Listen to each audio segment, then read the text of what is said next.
bestas, homens e deuses. O enigma do rei do mundo.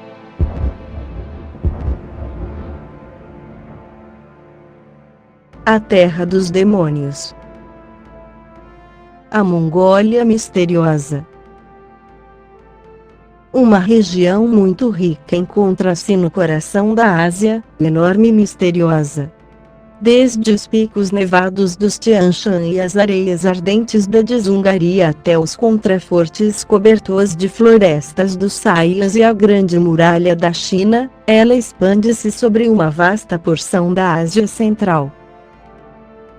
Berço dos povos, da história e da lenda, pátria de conquistadores sanguinários que aí deixaram seus elos misteriosos, suas antigas leis de nômades e suas capitais sepultadas pelas areias do Gobi, país de monges, de demônios maus, de tribos andarilhas administradas pelos cães e príncipes dos ramos mais novos, descendentes de Kublai Khan e Gengis Khan.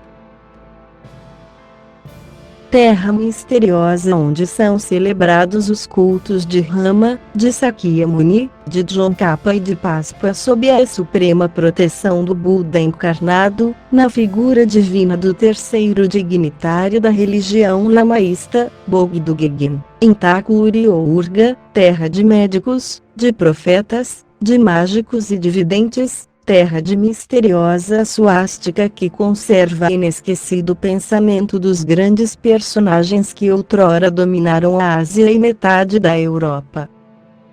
Terra de montanhas desertas, de planícies queimadas pelo sol ou atingidas pelo frio mortal, aí proliferam as doenças do gado e as doenças dos homens, aí nasceram a peste, o antraz e a varíola. Terra de fontes de água fervente, de passagens alpinas assombradas pelos demônios, de lagos sagrados fervilhantes de peixes, país de lobos, de antílopes, de cabras monteses das espécies mais raras, onde as marmotas aparecem aos milhões e onde há jumentos e cavalos selvagens que nunca conheceram um bridão, terra de cachorros ferozes e de aves de rapina que devoram os cadáveres abandonados nos planaltos. Pátria de povo primitivo que outrora conquistou a China, o Sião, o norte da Índia e a Rússia, daquele mesmo povo que outrora teve seu ímpeto freado pela Ásia nômade e selvagem, esse mesmo povo que agora está morrendo e vê as ossadas de seus antepassados alvejar na areia e na poeira, abandonadas nas planícies. Terra repleta de riquezas naturais, terra que não produz nada, terra que precisa de tudo, a conflagração mundial tinha apressado sua ruína e multiplicado seus sofrimentos, infeliz e misteriosa a Mongólia. Para essa terra, o destino levou-me de novo, depois de fracassada tentativa de alcançar o Oceano Pacífico através do Tibete, e nessa terra passei mais 6 meses de lutas pela vida e pela liberdade. Meu fiel amigo e eu fomos envolvidos, muito a contragosto, nos graves acontecimentos que se desenrolaram na Mongólia em 1921. Durante todo esse período agitado tive a oportunidade de conhecer a calma, a bondade e a honestidade do povo mongol. Cheguei a conhecer sua alma e fui testemunha dos sofrimentos e das esperanças daquela nação, consegui conhecer o terror que os dominava, face ao mistério que envolve a vida toda naquela terra. Vi, no frio mais intenso, os rios romperem com estrondos de trovão, sua prisão de gelo, vi lagos arremessarem para a margem ossadas humanas, ouvi vozes estranhas e desconhecidas nos barrancos das montanhas e observei os fogos fatos correndo sobre os pântanos, vi lagos em chamas, dirigi meus olhos para cumes inacessíveis, encontrei, durante o inverno, valas cheias de cobras se remexendo. Passei por rios eternamente gelados, encontrei rochas cujas formas fantásticas lembravam caravanas de camelos, cavaleiros e carretas, E acima disso tudo havia as montanhas desertas cujas escarpas e saliências parecem a capa de Satã, coberta de sangue pelos raios do sol poente. "Olhe para cima", gritava um velho pastor mostrando-me os penhascos do Zagastai maldito. "Não é uma montanha, é ele deitado com sua capa vermelha, esperando o dia para se levantar e novamente recomeçar a luta contra os bons espíritos." Ouvindo suas palavras, eu me lembrava da paisagem mística de Vrubel. Eram as mesmas montanhas nuas, vestidas de púrpura e violeta, as cores de Satã cujo rosto fica meio escondido por uma nuvem cinzenta que se aproxima. A Mongólia é o terrível país dos mistérios e dos demônios. Por isso não é de se admirar que qualquer infração contra a antiga ordem que rege a vida das tribos nômades acabe em derramamento de sangue pelo prazer demoníaco de Satã, deitado em sua montanha, coberto pelo véu cinzento do desespero e da tristeza ou pela capa purpúrea da guerra e da vingança. Voltando da região de Kukunor, descansamos durante alguns dias no mosteiro de Narabanchi e depois rumamos para Uliassutai, capital da Mongólia Exterior Ocidental. Esta é a mais ocidental das cidades puramente mongólicas, que são Urga, Uliassutai e Ulankon.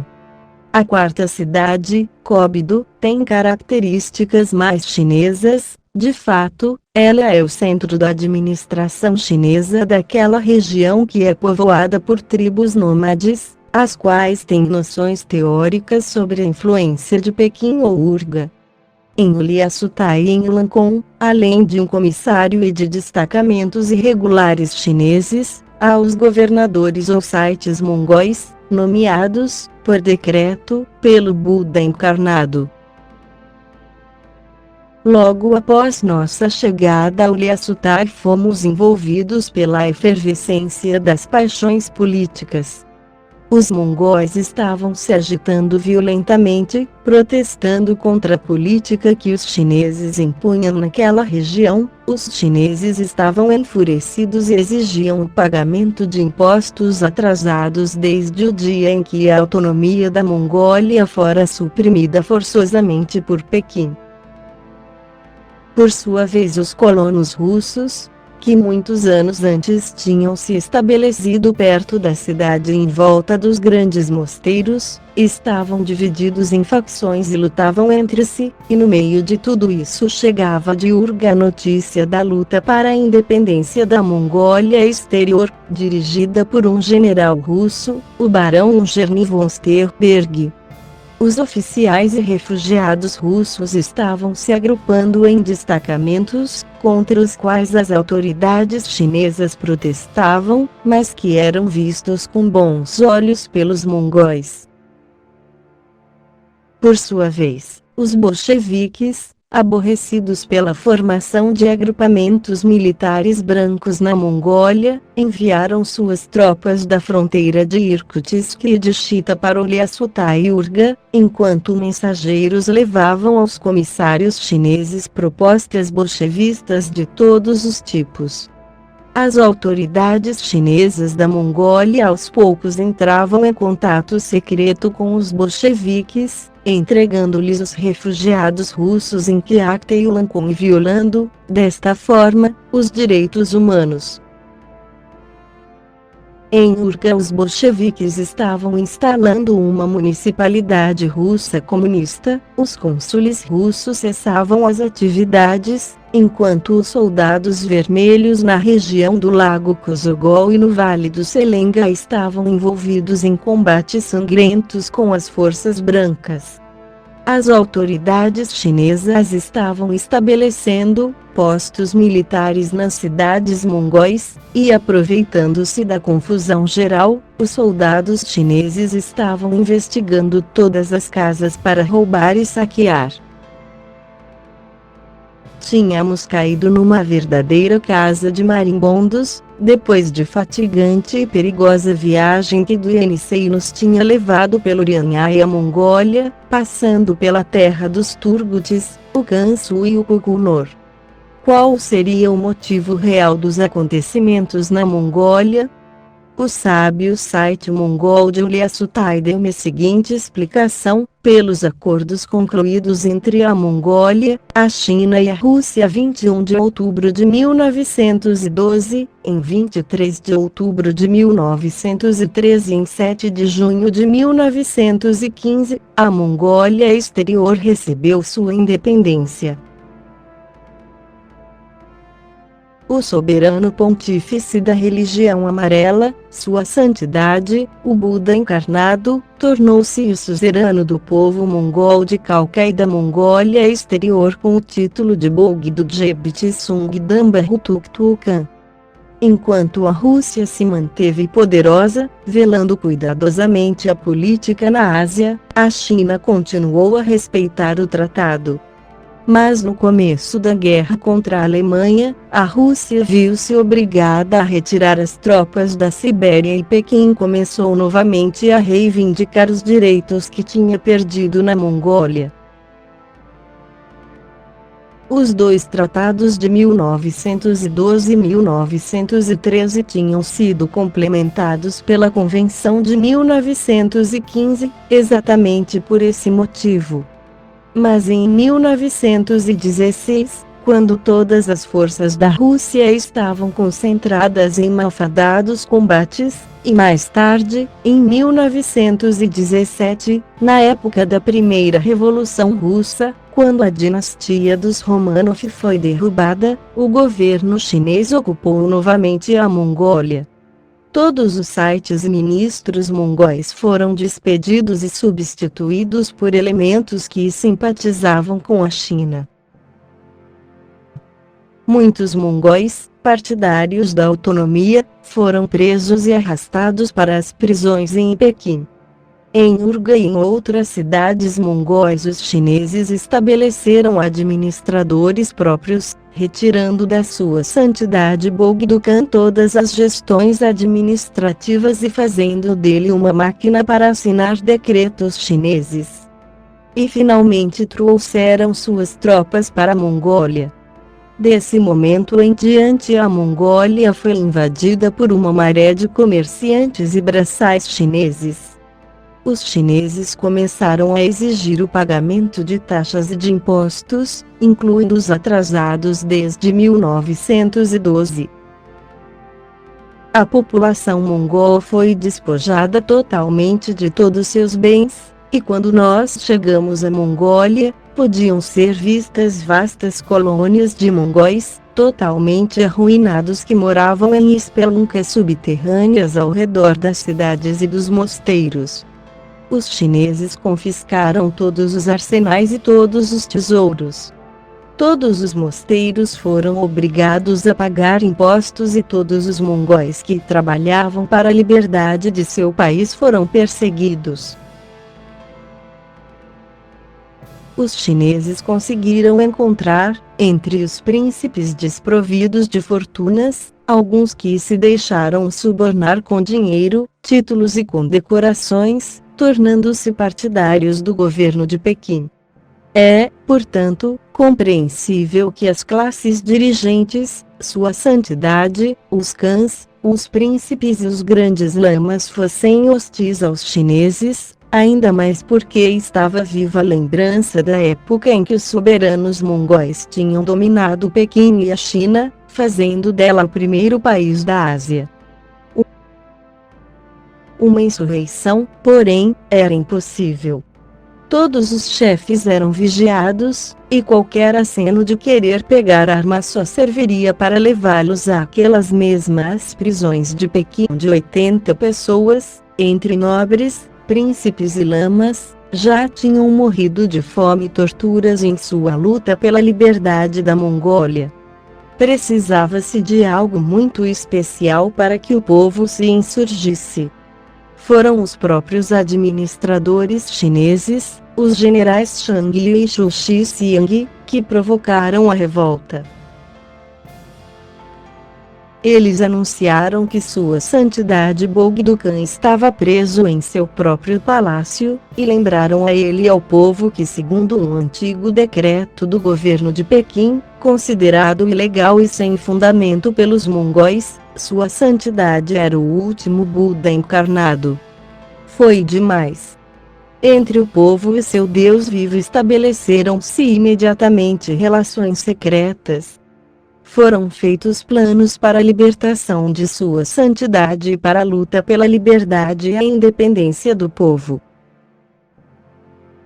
A primeira ajuda veio por intermédio do grande príncipe dos Buriates, Jambolon, que iniciou as negociações com o general Ungerni, o qual, naquela época, estava empenhado em combates contra os bolcheviques na Transbaikalia, e que foi convidado a ir até a Mongólia para ajudar o povo na guerra contra os chineses. Naquele dia começou a guerra pela liberdade. Foi esta a explicação que o site Julia Time deu a respeito da situação que encontramos. Soube, a seguir, que o barão Ungerni tinha concordado em lutar pela liberdade da Mongólia e tinha pedido que as ordens de mobilização dos mongóis do Distrito Setentrional fossem dadas imediatamente, prometendo penetrar na Mongólia com suas próprias forças que estavam avançando ao longo do Kerulen. Pouco depois ele juntou-se às outras forças russas comandadas pelo coronel Casagrande, e ajudado pelos cavaleiros mongóis mobilizados, começou o ataque contra a Urga. Foi rechaçado 2 vezes, mas no dia 3 de fevereiro de 1921 conseguiu apoderar-se da cidade, colocando novamente o Buda encarnado no trono dos Khans. Nós, os estrangeiros, tomamos a decisão de sair em reconhecimento para saber se estávamos ou não ameaçados pela vinda de tropas vermelhas. Meu companheiro e eu concordamos em ir nós mesmos. O príncipe Chutumbeli deu-nos um ótimo guia, um velho mongol chamado Tzeren, que sabia ler e escrever russo. Esse homem era um personagem realmente interessante e era empregado pelas autoridades mongóis como intérprete, às vezes exercia essas funções também para o comissário chinês. Pouco antes ele tinha sido mandado a Pequim em missão especial, com despachos muito importantes, e por impossível que pareça, este incomparável cavaleiro cobrirá a distância de 2.800 quilômetros, entre o Liaçutai e Pequim, em 9 dias. Preparou-se para a longa viagem, enfaixando seu abdômen, o peito, as pernas, os braços e pescoço com fortes tiras de algodão para protegê-los contra os esforços musculares durante as longas horas de montaria. Afixou no barrete 3 penas de águia, para indicar que recebera ordens de voar com a velocidade de uma ave. Levava um documento especial, chamado Tizara, que lhe dava o direito de exigir, em cada muda, os melhores cavalos, um para montar e um outro, selado, que ele levava como reserva, e mais 2 ulatshen, ou guardas, para acompanhá-lo e trazer de volta os cavalos da muda seguinte, chamada Urton. Conseguiu cobrir as distâncias entre as mudas, que variavam de 25 a 40 quilômetros, num galope desenfreado, parando somente o tempo necessário para trocar de cavalos e de escolta. À sua frente galopava um ulatshen com os melhores cavalos para anunciar sua chegada e preparar as novas montarias na muda seguinte. Cada ulatshen tinha 3 cavalos, podendo assim abandonar aquele que estava fatigado, deixando pastar até a volta. Em cada terceira muda, Tzeren, sem apiar, tomava uma xícara de chá verde, quente, bem forte e salgado, e continuava sua corrida para o sul. cada 17 ou 18 horas parava num hurtão para passar a noite, ou melhor, o que sobrava da noite, devorando uma perna de carneiro fervida e dormindo. Comia uma vez por dia, e tomava chá 5 vezes, e foi dessa forma que ele fez o percurso em 9 dias.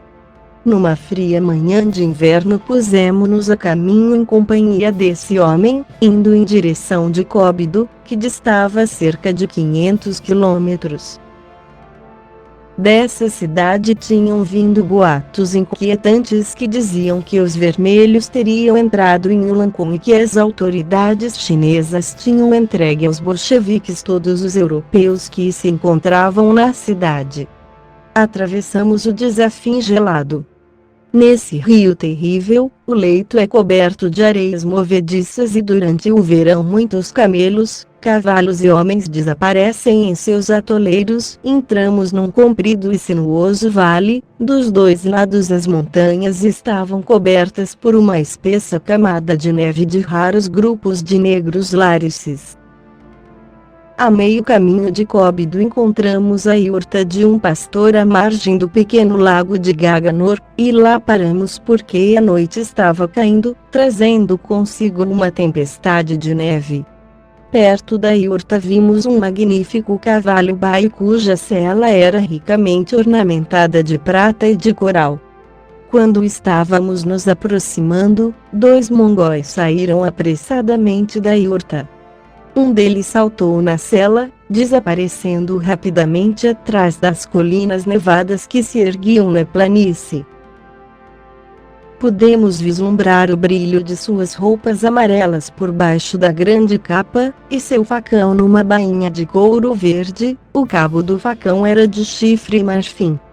O outro homem era o dono da yurta, pastor do príncipe da região, Novontzirã. Ele mostrou-se muito contente em ver-nos e nos convidou a entrar. Quem era o homem montado no cavalo baio? Perguntei-lhe. Ele manteve-se em silêncio, abaixando os olhos.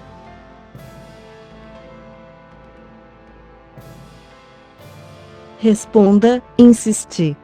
Se não responder, vamos pensar que você está de relações com um homem perigoso. Não, por favor, gritou o homem levantando os braços. É um homem ilustre, um homem excelente, mas a lei não me permite pronunciar seu nome. Não insistimos, porque era fácil compreender que o homem que se tinha afastado com tanta pressa devia ser ou o próprio amo do pastor, ou então algum importante lama. Iniciamos os preparativos para a noite. O pastor botou a ferver 3 pernas de carneiro, tirando habilidosamente o osso com seu facão. Ficamos conversando, e soubemos que ninguém tinha visto soldados vermelhos na região, mas que em Ulancum e em Cóbido os soldados chineses achincalhavam a população, matando a golpes de bambu os mongóis que tentavam defender suas mulheres contra as iniciativas das milícias chinesas. Alguns mongóis tinham fugido para as montanhas, juntando-se aos agrupamentos comandados pelo oficial Kaigorodov, um tártaro dos Altai, que lhes deu armas. Fim desse capítulo.